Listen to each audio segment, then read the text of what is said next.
Hello everyone, আসসালামু আলাইকুম। সবাই কেমন আছেন? আশা করি সবাই অনেক অনেক ভালো আছেন। আজকে প্রথম রমজান, তো আজকে আমি নতুন একটি ব্লগ শুরু করছি। তো দেখতেই পাচ্ছ আমার ছেলেকে এখানে খাবার খাইয়ে নিয়েছি। আসলে শহরের জীবনটা তো বন্দি জীবন। বাচ্চারা কোথায় যাবে? বাচ্চারা বাসায় থাকে, আর বাচ্চার মায়েরা কোথায় নিয়ে যাবে? ওদেরকে নিয়ে যাওয়ার জায়গা নেই। তো ওরা বাসায় খেলা করে, আর আমার ভিডিওতে দেখানোর তেমন কিছু নেই। এই রান্নাবান্না, আমার বাচ্চাদেরকে নিয়ে আমার সংসারের কাজকর্ম, এটা ছাড়া আমার কিছুই দেখার নেই। আপনাদের যদি আমার ব্লগটি ভালো লাগে অবশ্যই লাইক অ্যান্ড সাবস্ক্রাইব করবেন। তো যাই হোক, সবাই তো অনেক আগে রমজানের প্রস্তুতি নিয়ে নিয়েছেন। আমি কিন্তু তেমন প্রস্তুতি নিইনি, কারণ আমাদের বাসায় তো আমরা 4 জন, আমার বাকি 2 জন বাচ্চা আর আমি আর আমার হাসব্যান্ড, তো তেমন কিছু করতে হয় না। তো আজকে ভোর রাত্রে খাওয়ার পরে আমি ছোলাটা ভিজিয়ে রেখেছিলাম, তারপরে এটা রান্না করি। এবং এই যে আদা ব্লেন্ড করলাম, তারপরে পেঁয়াজুর ডাল ভিজিয়ে রেখেছিলাম, ওটা ব্লেন্ড করলাম। তারপর আজকেই সব কিছু করলাম। তবে আজকে যে করেছি সেটা কিন্তু অনেক দিন যাবে, যেহেতু আমরা 2 জনে খাই, আমার বাচ্চারা খায় না। যদি এখানে বড় আরও অনেকেই থাকতো তাহলে হয়তো আর একটু বেশি লাগতো। তো যাই হোক, যে যেখান থেকে বসে আমার ব্লগটি দেখছো প্লিজ লাইক অ্যান্ড সাবস্ক্রাইব। তো যাই হোক, যখন আজকের রমজান যখন আসে, বা যখন প্রতিবার রমজান আসে, আমার একটা কথা খুব মনে পড়ে। সেটা হচ্ছে এরকম একটা রমজান আমি আমার শ্বশুরবাড়িতে কাটিয়েছিলাম। তো সেখানে তেমন কোনো কাজ ছিল না, কিন্তু দেখা যেত যে মানে কাজ ছিল না, কিন্তু কাজ খুঁজে খুঁজে করানো হতো। যেমন ধরেন আমরা 2টা জাল ছিলাম, তো যা আর কি। তো দেখা যায় ও যদি একটু করে, আমি একটু করলে কিন্তু কাজ এনাফ। এখানে কিন্তু বেশি কাজ নেই। আর এমন কোনো আহামরি রান্নাও ছিল না, কিন্তু খুঁজে খুঁজে কাজ করানো হতো।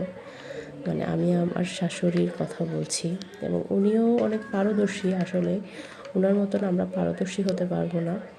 তো দেখা যেত উনি যেগুলো এক নিমিষেই করে, যেহেতু আমরা নতুন অবস্থায় ছিলাম, অন্য আরেকটা ফ্যামিলি থেকে এসেছি, তো আমরা তো আর ওনার মনের অবস্থা বুঝবো না, বা ওনার যে কাজের দক্ষতা সেটা আমরা বুঝবো না। তো যাই হোক, উনি উনি ওনার মতন মানে চেষ্টা করেছে, যেহেতু কাজ নাই, কাজ খুঁজে দিতে।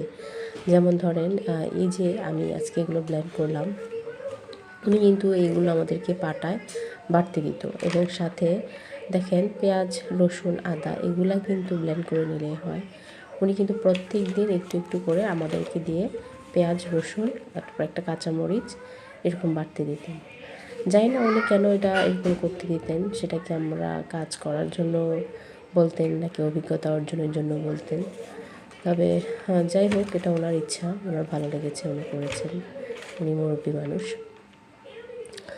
তো একটা ব্লেন্ডারে করলেই কিন্তু এগুলো অনেক দিন হয়ে যায়, বাট উনি এগুলো ব্লেন্ডারে করতে দিতেন না। উনি কী করতেন, এগুলো আমাদেরকে দুজনকে একদিন বলতো তুমি করো, একদিন আমার যাকে বলতো তুমি করো। যাই হোক, এইসব নিয়ে আমার কোনো ইয়ে নেই, কিন্তু যখন রমজান আসে তখন আমার মনে পড়ে। দেখা যায়, আমি যতটুকু জানি যে আমার শাশুড়ি বোধহয় এখনও পাটা পুতায় বেটে সব কিছু খেতে পছন্দ করেন। ব্লেন্ডারে করাটা উনি পছন্দ করেন না, কারণ ব্লেন্ডারে করলে তো একটু বেশি মিহি হয়ে যায়, তো উনি ওটা খেতে পারেন না। তো ওনার নাকি ওটা ভালো লাগে না, মজা লাগে না। তো পাটা পুতায় বাটলে সেটাই ভালো লাগে। তো যার যেমন চয়েস।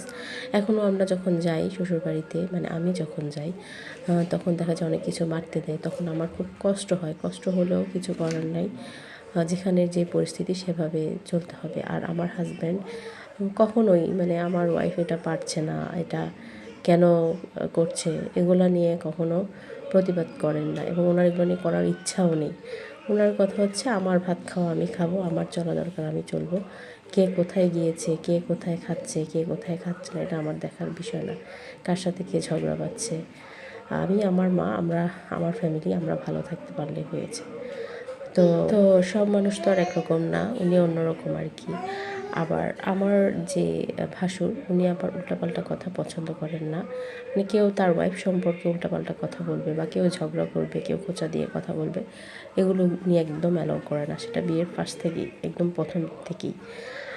আর আমার হাজব্যান্ড প্রথম থেকেই মানে একটা একটা উসিলা দেয় যে তুমি তো এখন নতুন বউ, আমি এটা বলতে পারবো না। তারপর বলে যে মা কষ্ট পাবে, এটা আমি বলতে পারবো না। তারপর এখন বলে কি যে আমাদের তো কিছু নেই, তো ওদের তো অনেক কিছু আছে, দেখা যাচ্ছে ওখান থেকে আমরা বঞ্চিত হয়ে যাব। তো এরকম টাইপের একেকবার এক এক ধরনের কথা বলেন। ভাই, যার করার ইচ্ছা আছে, যার প্রতিবাদ করার ইচ্ছা আছে, সে এমনিই করতে পারে, তাকে কোনো অজুহাত দিতে হয় না। তো যাই হোক, আমার হাজব্যান্ডের কথা হচ্ছে আমার কি আছে, আমার বাপের বাড়িতে তো তেমন কিছু নেই, আমি তো তেমন কিছু দিতে পারি না, ও কেন আমার পক্ষ হয়ে কথা বলবে, আজকে আমাদের তো কিছু নেই। তো যাই হোক, এই প্রসঙ্গে আর কথা বলতে চাই না। একজন যার যার ব্যক্তিগত মতামত। কখনোই আমার সামনে কোনো প্রতিবাদ করতে দেখিনি, ভবিষ্যতে করবে কিনা তাও জানি না, আর আমার পেছনে করে কিনা তাও আমি জানি না। এইসব সমালোচনা করতেও আমার ভালো লাগে না, কারণ এগুলো নিয়ে আমি ডিসকাস করতে করতে অনেক বেশি ক্লান্ত হয়ে গেছি। ভাই, এখন আর এগুলো ভালো লাগে না। অলমোস্ট আমার বিয়ের 10 বছর হয়ে গেছে, এখনও এসব নিয়ে ঝগড়াঝাটি এগুলো ভালো লাগে না। আমার কথা হচ্ছে, আমি যদি ভালো না হই, তো আমি যদি ভালো না হই, এত কথা বলার কোনো প্রয়োজন নেই, যে যে যার যার মতন থাকো। আমার এসব প্যারা একদম ভালো লাগে না। 2টা ছোটো বাচ্চা আছে, ওদেরকে নিয়ে সারাদিন আমার কি দখল যায় সেটা শুধু আমি জানি। আমার শরীরে অনেক সমস্যা, আমি আমার শরীরের সমস্যা নিয়ে আমি চলতে পারি না। তারপর মেন্টালি, শারীরিকভাবে আমি অনেক বেশি ক্লান্ত। আমার এসব ভেজাল একদম ভালো লাগে না। যাই হোক, কথায় কথায় অনেক কথা বলে ফেললাম। তো সবার ভাগ্য একরকম না। সবাই আমার জন্য দোয়া করবেন, আমি যেন একটু ভালো থাকতে পারি, সুস্থ থাকতে পারি, মানসিক দিক থেকে হোক, শারীরিক দিক থেকে হোক, আর আর্থিক দিক থেকেও যেন ভালো থাকতে পারি। তো যে যেখান থেকেই বসে আমার ব্লগটি দেখছো, প্লিজ আবারও বলছি, আমার চ্যানেলটি সাবস্ক্রাইব করবে, আমার পাশে থাকবে। আর হ্যাঁ, আমি এই যে ডিম দিয়ে আলুনি বানিয়েছিলাম, ওটা একটু লেগে গিয়েছিল, তো সেটাই দেখাচ্ছিলাম। আর আজকে কি রান্না করব ভাবতে ভাবতে ভাবলাম যে বাসায় তো শিমের বিচি আছে, ওইটা দিয়ে তারপরে হচ্ছে মাছ দিয়ে রান্না করি। তারপর ভাবলাম হ্যাঁ, বাসায় তো শালগম আছে, ওটাও দিই, ওটাও অ্যাড করি, তো ওটা দিয়ে রান্না করলাম। আর এই যে আমাদের রমজানের প্রস্তুতি। আর হ্যাঁ, আরেকটা কথা বলতে ভুলে গেছি, সেটা হচ্ছে যে আজকে আমার ছোট্ট বাবাই জায়ান, ও আজকে ফার্স্ট রোজা রেখেছে, এবং সবাই আমার জায়ানের জন্য অনেক অনেক দোয়া করবে। ও যেন ভবিষ্যতে অনেক বড় হতে পারে, অনেক মেধাবী ছাত্র হতে পারে, এবং অনেক আল্লাহ ওকে হেদায়েত দান করে, ও যেন 5 ওয়াক্ত নামাজ কালাম পড়তে পারে। এটাই আমার জায়ান এবং জাইফ দুজনের জন্যই দোয়া করবেন। ওরা দুজনেই যেন 5 ওয়াক্ত নামাজ কালাম পড়তে পারে, এবং ওরা দুজন যখন একসাথে থাকবে তখন যেন অনেক ভালো থাকে এবং ভালো কাজ করতে পারে।